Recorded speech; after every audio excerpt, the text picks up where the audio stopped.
Saint Mary being very specific in terms of like deities or like energy to call on, but also it's an artist, and then the song being Higher Place.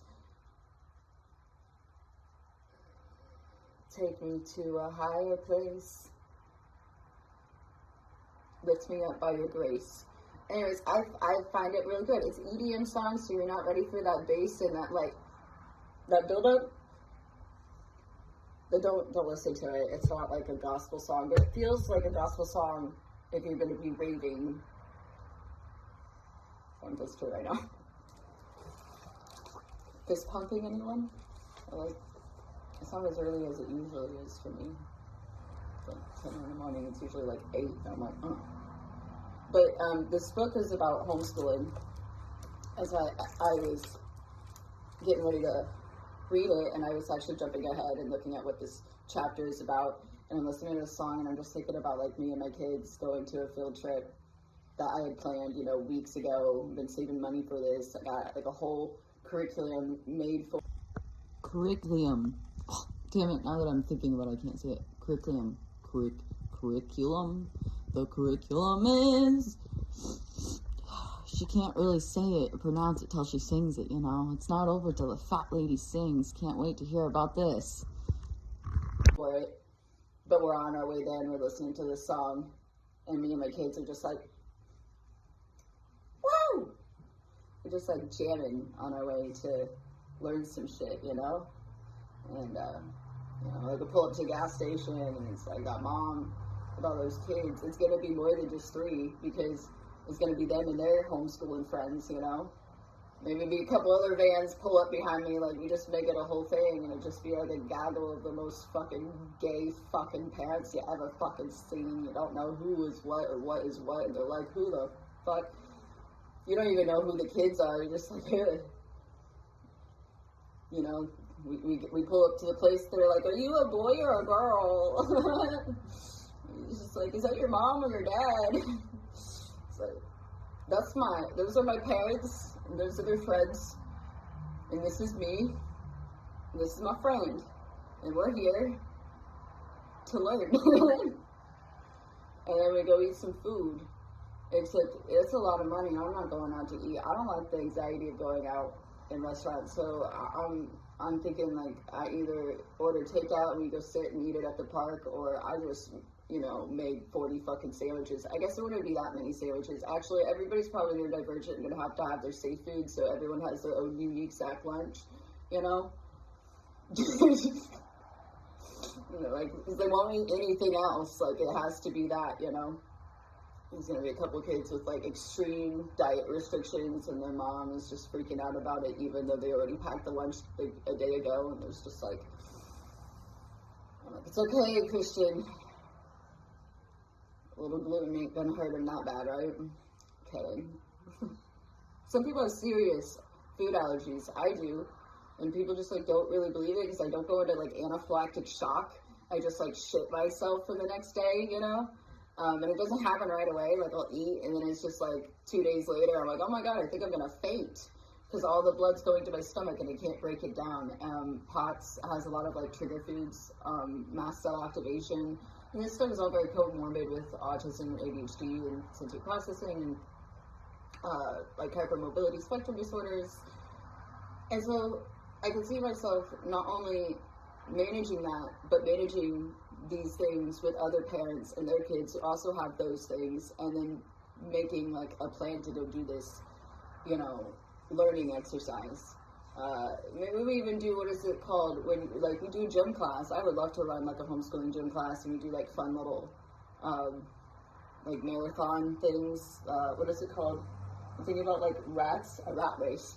Oh, there's a song, it's called Rat Race, that might be relevant to this area. I should just start reading the book, but, like, call this a little bit reflection period. I'll post it between the next. I'll put it in this playlist, though. I'm thinking about when you do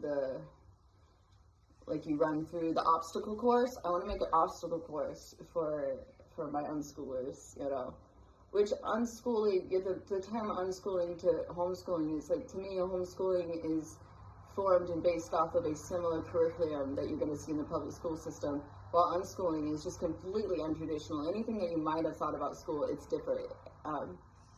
But it's almost better to me because it's going off of, it's not based on standardized tests.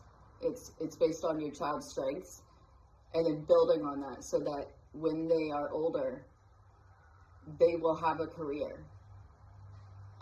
Something that could really carry them the rest of their lives. And so it needs whatever they're into, build that curriculum around whatever they like at the time. And if they're, their interests change as they do, every birthday they're going to like something different than before. Sometimes it's like, I want the same birthday as before.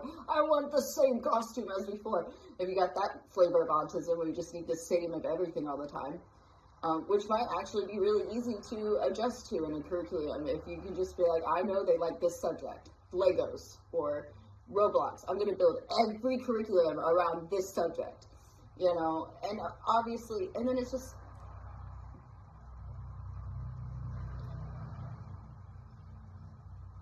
it's pouring the money into their passions. So that it's like effort spent, it's giving them tools that will be lasting, and I want it to be different than public school, because public school, a lot of people can agree with me on this, that you don't remember shit about what you learned, and you never had to use any of the things that you had to learn and pass a test on. I want my kid to learn things that they will use in adulthood, and everything they learn seriously benefits them on an emotional, social, educational learning.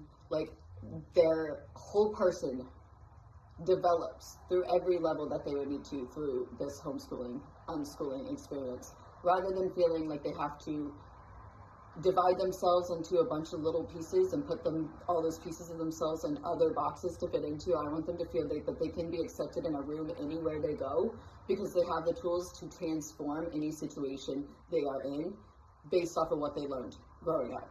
And a lot of times we end up in a life situation where it's just like, nobody taught me for this. Nobody prepared me for what I was going to have to learn. And I think some of those things can be avoided, because it's like, oh, I've already learned this in high school because my dad and my mom, they taught me well. I don't want my kids to look back and be like, oh, the public school system failed me, because we feel that way. A lot of us feel that way. I don't want them to be focused on passing a test. I want them to be able to retain the information so that they can recall it later on, and it be important information that they need to remember, not some shit that can easily be remembered and then go out of their noggin after they pass a test. And it's like, great, I have all these certificates, but can I verbalize what I learned? What is a high school diploma good for if you can't actually verbalize what some of the important things you're supposed to learn, or admitting that they didn't really teach us very many important things? And maybe it was like the subjects were important to learn, but the way it was taught was not something that was able to be grasped and used later in life. I want these things to be taught in a way that they can be carried and used to be productive. It's just some ideas here. All right, so turning into the book, How to Start Your Own School, a guide for the radical right, the radical left, and everybody in between who's fed up with public education.